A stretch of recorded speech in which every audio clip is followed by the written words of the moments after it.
بسم اللہ الرحمن الرحیم۔ السلام سے آج ہم اپنی کلاس کا آغاز کرتے ہیں۔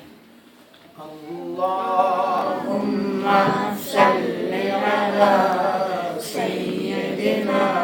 و مولانا محمد۔ اللہم صلی علی سیدنا و مولانا محمد۔ اللہم صلی علی سیدنا و مولانا محمد وعلی آلہ وصحبہ وبارک وسلم۔ اللہ تبارک و تعالیٰ کے فضل و کرم سے اور اس کی توفیق سے اور آقا علیہ الصلوۃ والسلام کی نگاہ کرم سے آج ہم سب ایک مرتبہ پھر اس دینی کلاس میں حاضری کی سعادت حاصل کر رہے ہیں۔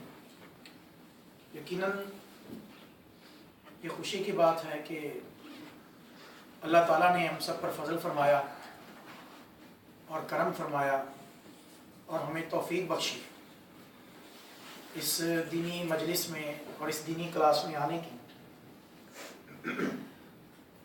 صحیح بخاری شریف کے حدیث پاک ہے، آقا علیہ الصلوۃ والسلام نے فرمایا من یرید اللہ بہ خیرا یفقہہ فی الدین۔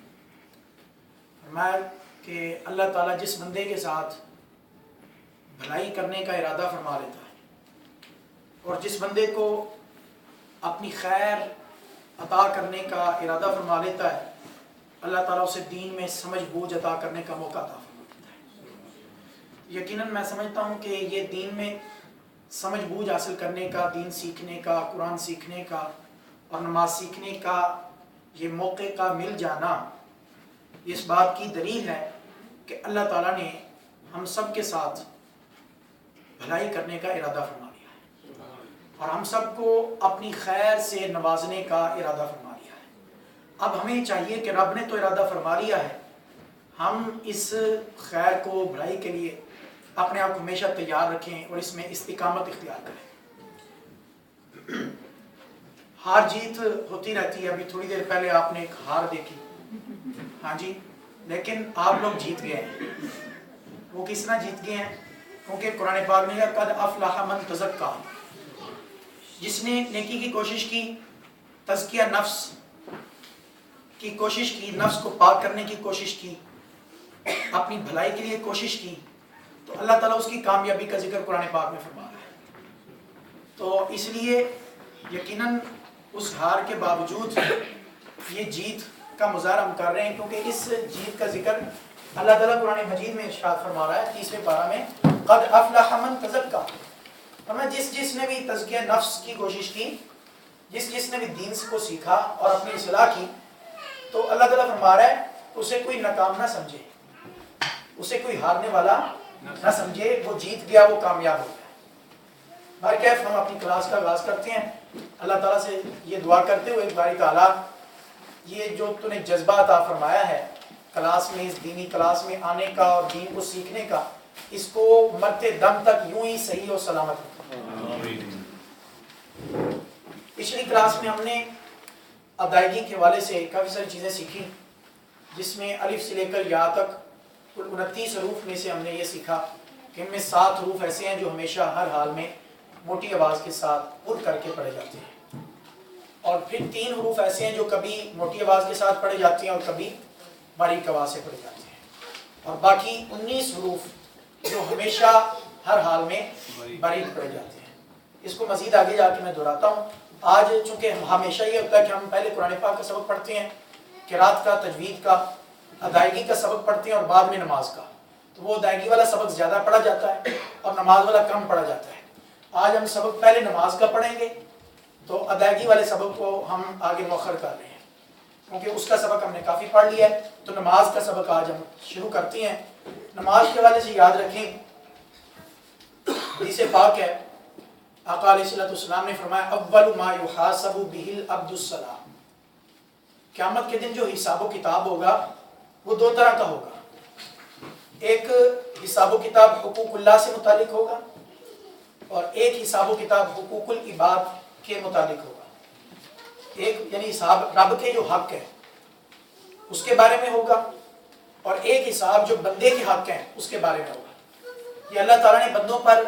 اپنے محبوب کے صدقے محبوب کے غلاموں پر یہ کرم فرمایا. وہ جو حساب و کتاب ہوگا اور اس کا جو پہلا سوال ہوگا وہ ہمیں اس دنیا میں ہی بتلا دیا گیا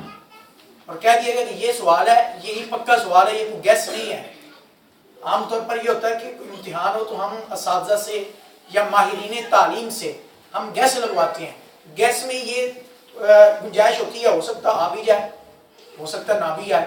لیکن یہ گیس نہیں ہے, یہ کنفرمیشن ہے کہ پکی بات کر دی آقا علیہ السلام نے. اس زبان سے یہ بات صادر ہوئی کہ جس زبان کو رب کائنات وحی کا مرکز قرار دے کہ وہ زبان جس کو سب کن کی کنجی کہیں اس کی نافذ حکومت پہ لاکھوں سلام. وہ جس سے رب کے احکام صادر ہوتے ہیں اس زبان سے یہ بات نکلی کہ اول ما یحاسب به العبد الصلاۃ, کہ بندے سے سب سے پہلے جو حقوق اللہ کے جو حق ہیں ان میں جو سب سے پہلے جس چیز کا سوال ہوگا اور حساب لیا جائے گا بندے سے وہ کیا ہوگا؟ نماز. بولیں نماز. اور حدیث اتنی نہیں ہے, عام طور پر اتنی حدیث بیان کی جاتی ہے اور اسی پر اتفاق کیا جاتا ہے. حدیث مکمل آگے اس سے اگلا حصہ یہ ہے فرمایا کہ جس کی نماز صحیح نکلی اس کے باقی سارے عمل بھی صحیح نکلیں گے, اور جس کی نماز میں کوئی خرابی آ گئی, نماز میں کمی آئی اور نماز والے سوال کا وہ جواب نہ دے سکا, اس کا حساب صحیح نہ نکلا تو پھر اس کا باقی حساب بھی خراب ہو جائے گا, باقی سوال بھی اس کے ٹھیک نہیں ہوں گے. تو گویا یہ کتنی اہم بات ہمیں بتلا دی گئی کہ پہلا سوال یہ ہوگا اور یہ سوال اتنا اہم ہوگا کہ باقی سوالوں کی درستی کا بھی دار و مدار اسی پر ہوگا. ٹھیک ہے, اس لیے ہم کلاس میں ایک دنیا کو سامنے رکھتے ہوئے ہم دنیا میں ایک رب کے فریضے کی ادائیگی تو بھی کر رہے ہیں, وہ بھی سیکھ رہے ہیں, اور اس کے ساتھ ساتھ آخرت کے پیپر کی تیاری بھی کر رہے ہیں, آخرت کے امتحان کی تیاری بھی کر رہے ہیں. اور نماز کے لیے یاد رکھیں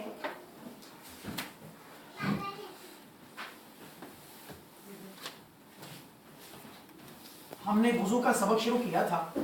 آج ہم اس کے سبق کو بھی مکمل کرنے کی کوشش کرتے ہیں.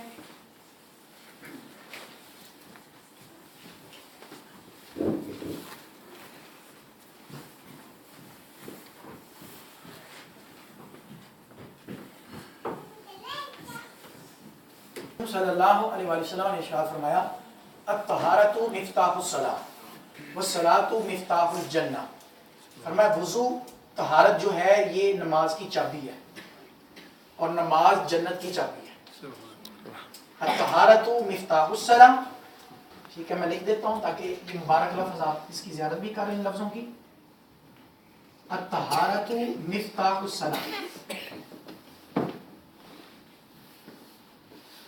مفتاح بولتے ہیں چابی کو, طہارت وضو, مفتاح الصلاۃ طہارت وضو جو ہے وہ نماز کی چابی ہے. والصلاۃ مفتاح الجنہ, اور نماز جو ہے وہ جنت کی چابی ہے. اب سوال یہ حضور نے چابی کا لفظ کیوں یوز کیا؟ آپ جانتے ہیں کہ چابی جو ہے وہ تالے کے مطابق ہوتی ہے, اگر اس کے جو دندانے ہیں اگر وہ تالے کے مطابق نہ ہو تو تالا نہیں کھلتا. تو یہ مفتاح کا لفظ بول کے آقا علیہ السلام نے فرمایا کہ اگر تم چاہتے ہو کہ نماز میں معرفت کے دروازے کھل جائیں, رب کے قرب کے دروازے کھل جائیں, اس کی محبت کے دروازے کھل جائیں, تو پھر اس کی جو چابی ہے نا وہ وضو, اس کو صحیح بناؤ, اس وضو کی چابی کو نماز کے مطابق بناؤ. اگر نماز کا تالا کھولنا چاہتے ہو, اگر چاہتے ہو نماز میں حجاب اٹھ جائیں, اگر چاہتے ہو کہ نماز میں پردے اٹھ جائیں اور براہ راست رب تعالیٰ اپنے جلووں کا دیدار کروائے اور ہم رب کے جلووں کو دیکھیں, اس کا احساس ہو ہمیں اور اس کی نورانیت کو اور روحانیت کو ہم محسوس کریں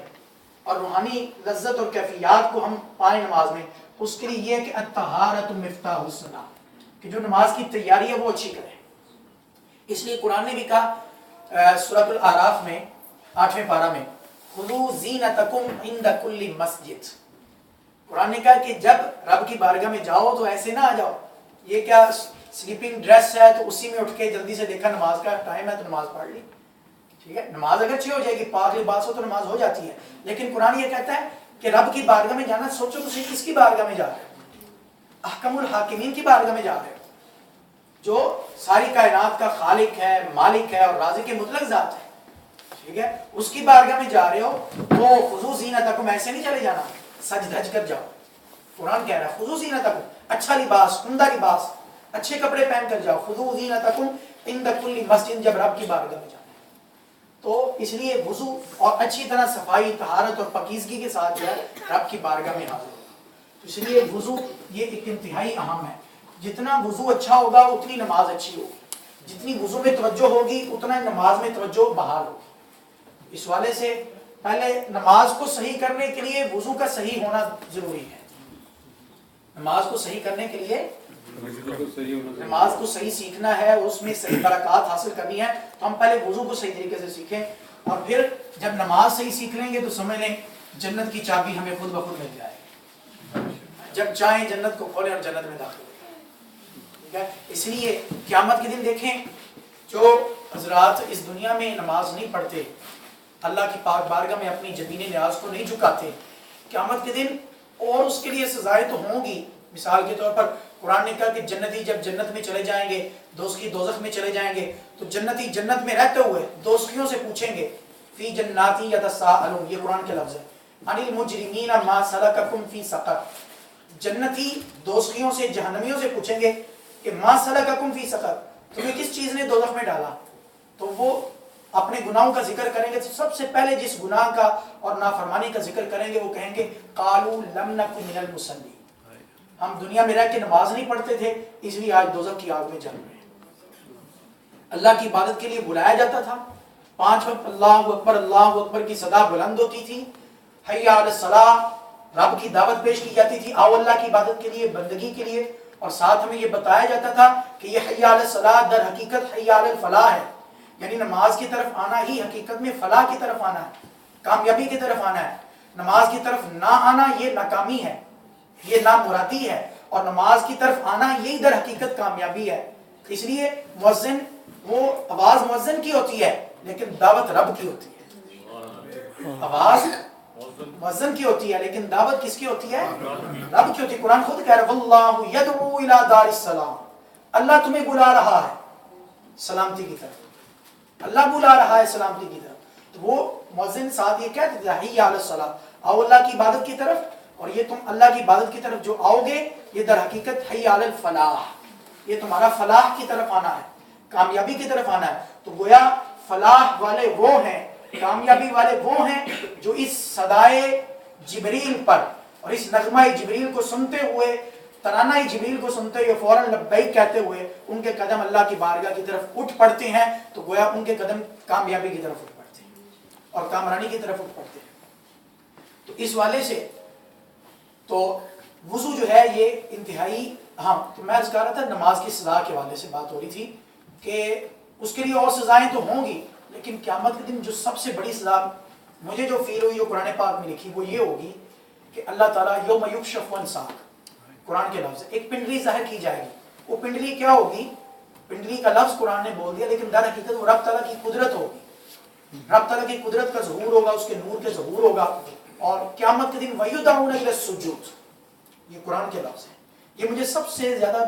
بڑی سزا معلوم ہوتی ہے، دوزخ میں جلنا اتنی بڑی سزا نہیں ہوگی،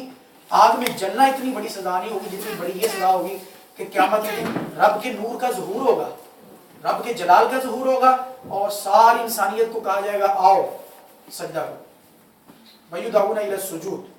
سجدے کے لیے بلایا جائے گا، لیکن قرآن کہتا ہے فَلَا يَسْتَطِيعُونَ۔ اب اس دن دیکھیں اس وقت تو ہر حقیقت، آج تو ہماری آنکھوں میں پردے ہیں نا،